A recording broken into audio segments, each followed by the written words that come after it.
तुम्हारी कोई अहमियत नहीं है, तुम्हारी कोई कीमत नहीं है, तुम्हारी कोई ताकत नहीं है, तुम्हारी कोई पहचान नहीं है, इसीलिए पुलिस की कस्टडी में आकर गोलियां मारकर चले जाते हैं। कि बिहार में सरकार है नीतीश कुमार की और तेजस्वी यादव की, जो अखिलेश यादव के रिश्तेदार भी हैं, अखिलेश यादव के रिश्तेदार भी हैं। तो वहां पर नीतीश कुमार की सरकार ने एक आनंद मोहन साहब हैं, जिनको कोर्ट ने लाइफ की सजा दी कत्ल के इल्जाम में।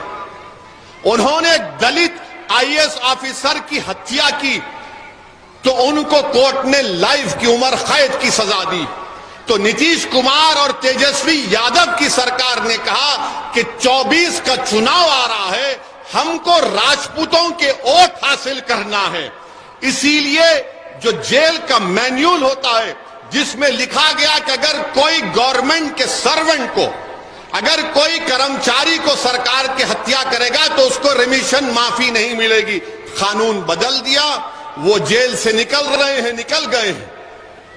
एक दलित आईएएस ऑफिसर की बेवा जो हैदराबाद में रहती है, वो रो रही थी। कौन उसके हाथ से खड़ा हुआ? सदुद्दीन ओवैसी खड़ा हुआ। ये नहीं देखा कि वो दलित है, ये देखा कि इसके साथ नाइंसाफी हो रही है। मगर वो लोग ये नहीं देखे, तेजस्वी यादव देखे कि 24 का चुनाव आ रहा, वोट हासिल करना है। मगर याद रखो, क्योंकि वो जो साहब को छोड़ा गया, उनका समुदाय उनके साथ था, उनका पूरी बरादरी उनके साथ थी। तो इनको मालूम था, ये तेजस्वी यादव को और नीतीश कुमार को, कि उस बरादरी का वोट लेना है तो इनको जेल से छोड़ना पड़ेगा, इनको जेल से छोड़ना पड़ेगा। तुम्हारी कोई अहमियत नहीं है, तुम्हारी कोई कीमत नहीं है, तुम्हारी कोई ताकत नहीं है, तुम्हारी कोई पहचान नहीं है, इसीलिए पुलिस की कस्टडी में आकर गोलियां मारकर चले जाते हैं।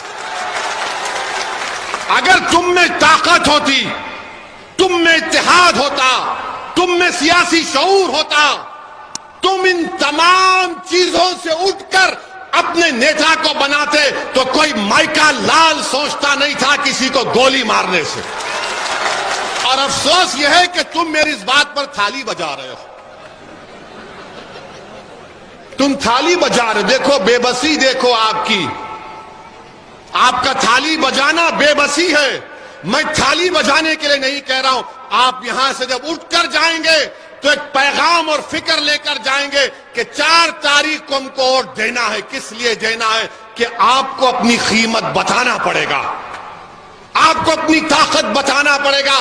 याद रखो, लोकतंत्र में, जमहूरियत में, जब तक आप अपनी अहमियत को नहीं बताएंगे, कोई आपकी इज्जत नहीं करता है।